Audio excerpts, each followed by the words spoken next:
Bismillahirrahmanirrahim. Dear students, this is Bilal Hassan, your physics teacher, and our today's topic is image formation by lenses. इससे पहले हम लोगों ने इससे मिलता जुलता एक टॉपिक पढ़ा था जिसके अंदर हम लोगों ने इमेजेस की फॉर्मेशन की थी मिरर्स की मदद से, लेकिन आज का हमारा टॉपिक उसी से मिलता जुलता है। लेकिन क्या चीज़ बदल गई है कि हम लोग मिरर्स की बजाय लेंसेज को इस्तेमाल कर रहे हैं इमेजेस बनाने के लिए। याद रखिए, ये बात हम लोग पहले भी डिस्कस कर चुके हैं कि मिरर्स के अंदर जो इमेज बनता है वो due to the reflection of light बनता है, लेकिन लेंसेज और ट्रांसपेरेंट मटेरियल्स, लेकिन इसके अंदर जो इमेज बनेगा वो due to refraction of light बनेगा। ये बात अपने जहन में रखिएगा। अब हम लोग इमेज फॉर्मेशन को लेंसेज की मदद से with the help of ray diagram explain करते हैं। In mirrors, images are formed through reflection, but lenses from images through refraction. This is explained with the help of ray diagram as shown in figure. Image formation in convex lens can be explained with the help of three principal rays as shown in figure 12.23. अब हम लोग अपनी इस given figure को with the help of three रे principal की मदद से एक्सप्लेन करेंगे। वो थ्री रे प्रिंसिपल है क्या कि हम लोग देखते हैं कि हमारे इर्द गिर्द जो सूरज से आने वाली डिफरेंट तरह की रेडिएशंस, डिफरेंट तरह की रेज हम पे फॉल करती हैं और वो हमसे टकरा कर हमसे रिफ्लेक्ट होकर डिफरेंट डायरेक्शंस के अंदर मुड़ जाती हैं। लेकिन वो तमाम की तमाम रेज़ को हम लोग कंसिडर नहीं कर सकते। हम सिर्फ और सिर्फ यहाँ पे तीन रेज़ ऑफ लाइट को कंसिडर करते हैं जो कि हमारी इमेज फॉर्मेशन के अंदर हेल्प करेंगी। अब वो तीन रेज क्या हैं? Number one, the ray parallel to principal axis passes through the focal point after refraction by the lenses. मींस कि जो हमारे पास रे नंबर वन है जो कि यहाँ पे ग्रीन रे है, अगर ये पहले parallel to principal axis travel कर रही हो तो आफ्टर रिफ्रैक्शन ये प्रिंसिपल फोकस में से गुजरेगी। और अगर दूसरी ray, the ray passes through the optical centre passes straight through the lenses and remains undeviated. और जो यहाँ पे हमारे पास रेड रे है वो ऑप्टिकल सेंटर में से पास करेगी और बगैर मुड़े अनडेविएटली वो बिल्कुल सीधी गुजर जाएगी। और इसी तरह the ray passes through the focal point becomes parallel to principal axis after refraction of lenses. देखिए कि हमारे पास जो यहाँ पे थर्ड रे है जो कि ब्लू कलर की है वो पहले प्रिंसिपल फोकस में से पास करेगी और लेंस के साथ रिफ्रैक्ट होने के बाद वो पैरेलल टू प्रिंसिपल एक्सिस हो जाएगी। और जहाँ पे ये तीन रेज आपस में मिलेंगी वहाँ पे हमारे पास इस ऑब्जेक्ट का इमेज बन जाएगा।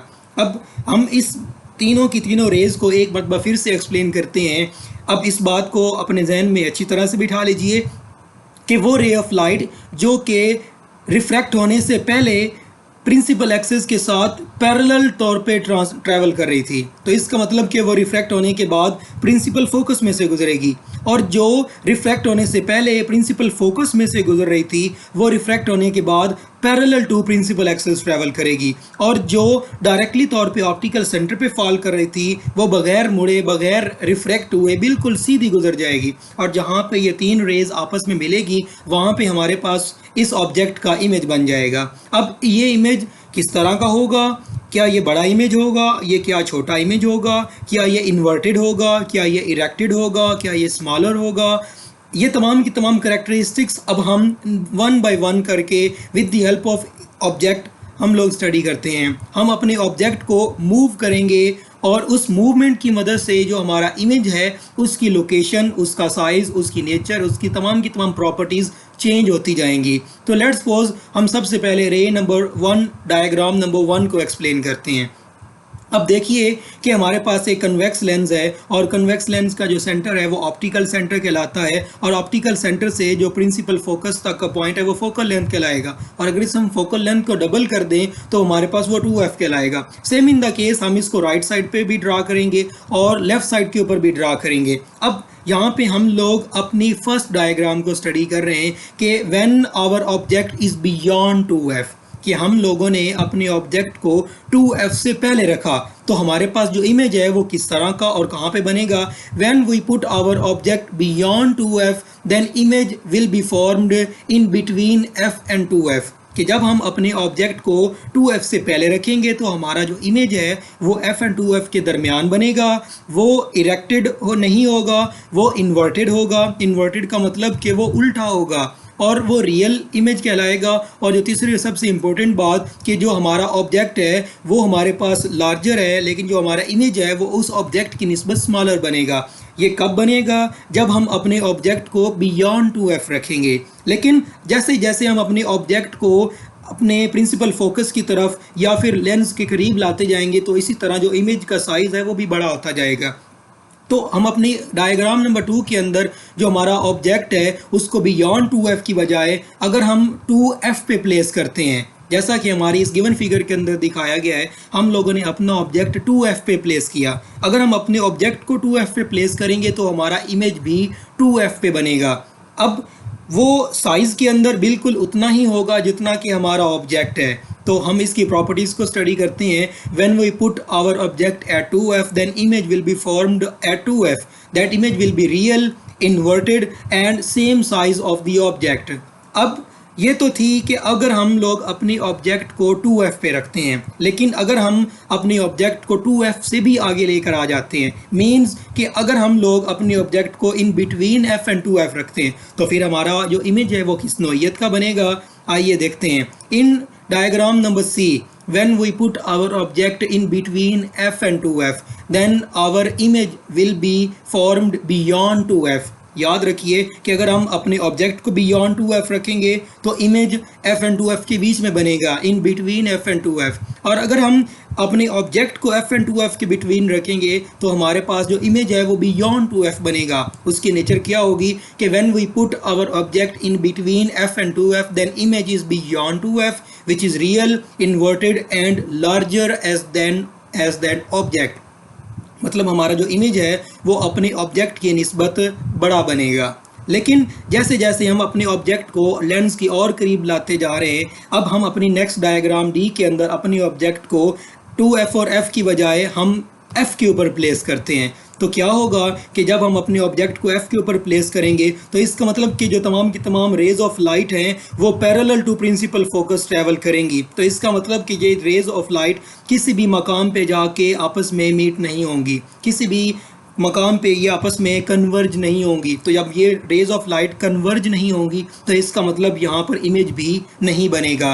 When we put our object at principal focus f then no image is formed because refracted rays are parallel and never meet।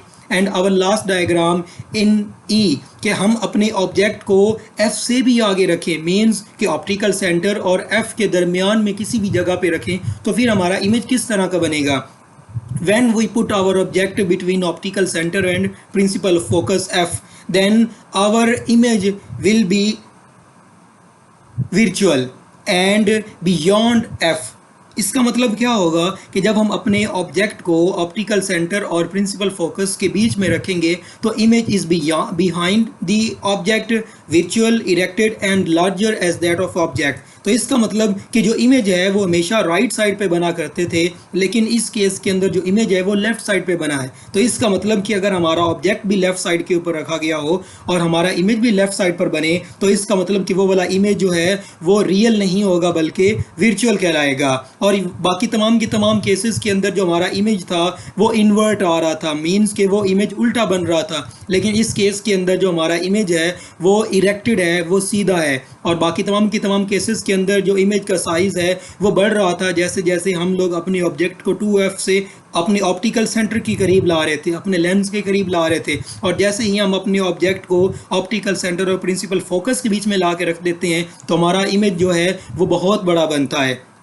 अब ये तो था हमारा topic 12.9 image formation by lenses. तो हमारा आज का नेक्स्ट टॉपिक है that is image location by lens formula.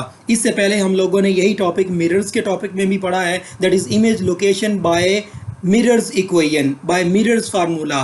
तो बिल्कुल सेम इन द केस हम ये वाली बातें जो कॉन्सेप्ट मिरर्स के केस में पढ़े थे हम लोग इसी फार्मूले को लेंसेज के लिए भी इस्तेमाल कर सकते हैं। तो with the help of ray diagram हम लोग image location by lens equation describe करते हैं। In figure 12.26 let an object OP, हम लोगों ने अपने ऑब्जेक्ट को O को एट P पोजिशन पे रखा and in plate of convex lens at a distance P, a ray P are parallel to the principal axis after refraction passes through the principal focus. Another ray that is PC meets the first ray at point P after passing through the optical center.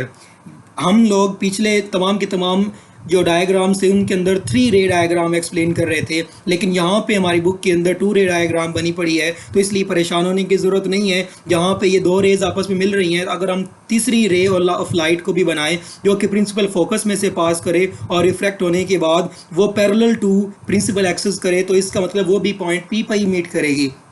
तो इसलिए अगर हम 2 रे of light consider करें या 3 रे of light consider करें, हमारा इमेज वैसे ही बनेगा। तो इस डायग्राम के अंदर हमें ये बताया गया है कि अगर हम अपने ऑब्जेक्ट को P डिस्टेंस पर रखें और उसके ऊपर जो P R ray of light अगर पैरेलल ट्रांसफ़र कर रही है तो आफ्टर रिफ्रैक्शन वो प्रिंसिपल फोकस में से गुजरेगी, और अगर वो ऑप्टिकल सेंटर में से गुजर रही है तो वो अनडेविएटली बगैर तब्दील हुए बगैर रिफ्रैक्ट हुए बिल्कुल सीधी गुजर जाएगी, और जहाँ पे ये पॉइंट्स आपस में मिलेंगे वहाँ पे हमारा इमेज बनेगा। अब देखिए हम लोगों ने यहाँ से F से आगे ऑब्जेक्ट रखा है, तो इसका मतलब कि जो हमारा इमेज का साइज़ है वो भी ऑलमोस्ट उसी साइज़ में बन रहा है। तो इसका मतलब हम कह सकते हैं कि हमारा जो ऑब्जेक्ट है वो एट 2F प्लेस किया गया है। तो यहाँ पे याद रखिए कि हमारे पास लेंस से ऑब्जेक्ट तक का डिस्टेंस P कहलाता है और लेंस से इमेज तक का जो डिस्टेंस है वो Q कहलाता है, और ऑप्टिकल सेंटर से प्रिंसिपल फोकस चाहे वो राइट साइड पर हो या चाहे वो लेफ्ट साइड के ऊपर हो वो वाला फोकल लेंथ कहलाता है। तो इन तमाम की तमाम टर्मिनोलॉजी को इस्तेमाल करते हुए अब हम लेंस फार्मूला को डिफ़ाइन करते हैं। We define lens as formula the relation between the object and image distance from the lens in terms of focal length of lens is called lens formula, and that can be written as 1 by f which is equal to 1 by p plus 1 by q. Equation 12.4 is valid for both concave and convex lenses. अब याद रखिए यही formula हम लोगों ने mirrors के topic में भी पढ़ा था। वहाँ पे हम लोग प्रिंसिपल फोकस को कनकेव मिरर और कन्वेक्स मिरर के लिए उनकी पोजीशंस की मदद से उनकी फोकल लेंथ के साथ हम उसको एक्सप्लेन करते थे। तो बिल्कुल सेम इन द केस यहाँ पर भी कुछ साइंस होंगे जो प्रिंसिपल फोकस के लिए, जो ऑब्जेक्ट के डिस्टेंस के लिए या फिर जो इमेज के डिस्टेंस के लिए बनाए जाते हैं, और हम उन साइंस को 1 by 1 करके कंसिडर करते हैं। हमारे पास जो पहला साइन है वो है प्रिंसिपल फोकस के लिए। Focal length F is positive for converging lens. Converging lens कौन सा होगा? Convex lens. And F is negative for diverging lens. Diverging lens कौन सा होगा? Concave lens. तो शाबाश बॉयज, याद रखिएगा कि जो हमारे पास ये साइंस हैं इनकी मदद से हम लोग डिफरेंट न्यूमेरिकल प्रॉब्लम्स को सॉल्व करेंगे जिसके अंदर हम इस फार्मूले को यूज़ करेंगे। लेकिन उस गिवन स्टेटमेंट के अंदर अगर हमारे पास वो कन्वर्जिंग लेंस या फिर कन्वेक्स लेंस दिया दे तो इसका मतलब उसकी फोकल लेंथ को हम लोगों ने पॉजिटिव कंसीडर करना है, और अगर वो हमारे पास कनकेव लेंस या फिर डाइवर्जिंग लेंस का नाम दे तो इसका मतलब हम लोग उसकी फोकल लेंथ को ऑटोमेटिकली नेगेटिव कंसीडर करेंगे अगर उन्होंने नेगेटिव साइन साथ में ना भी प्लेस किया गया हो। तो फोकल लेंथ को कंसीडर करने के बाद अब हम चलते हैं अपनी ऑब्जेक्ट डिस्टेंस की तरफ।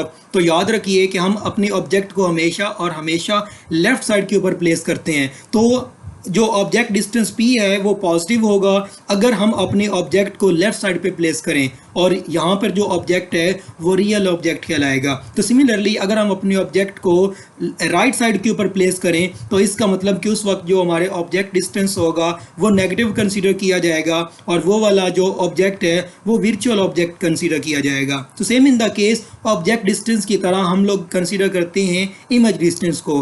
Q is positive.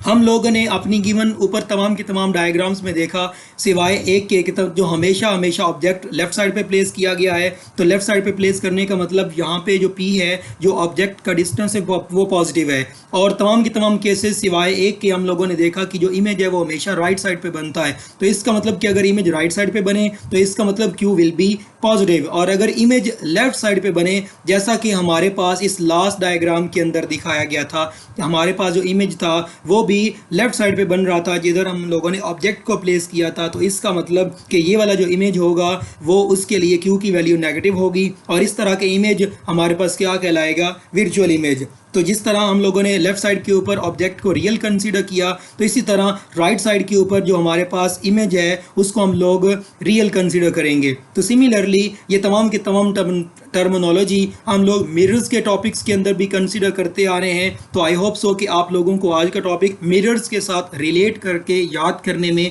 आसानी होगी। अपना ख्याल रखिएगा। अल्लाह निगहबान।